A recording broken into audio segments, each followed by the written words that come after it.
The World Wrestling Federation explores the outer limits of bad taste.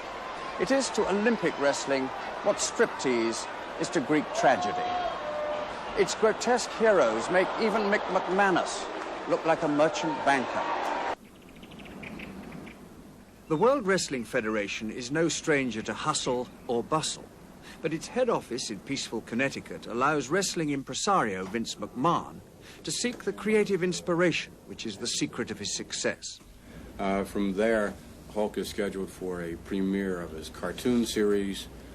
Since taking over from his father, McMahon has almost single-handedly turned American wrestling from an old-fashioned grunt and groan spectacle into an unfolding melodrama for mass audiences.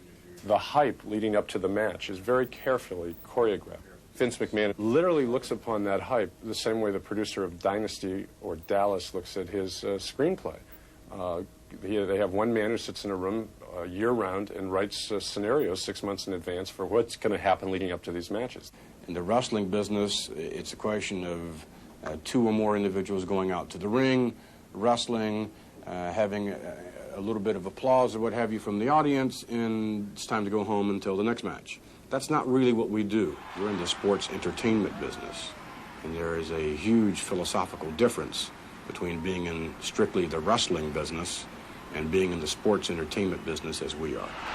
Amidst the scramble for quick bucks and instant excitement, a lone voice of dissent is making itself heard.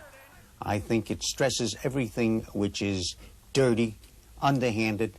I think it teaches that you've got to be dirty in order to be successful in this life.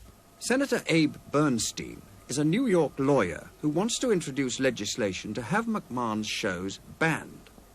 It glorifies brutality and physical violence and reminds me of the Roman days of gladiators. You don't see knives, you don't see guns, you don't see rapes, you don't see anything at all like that that's portrayed in anything that we do. It's a very wholesome, family-oriented environment.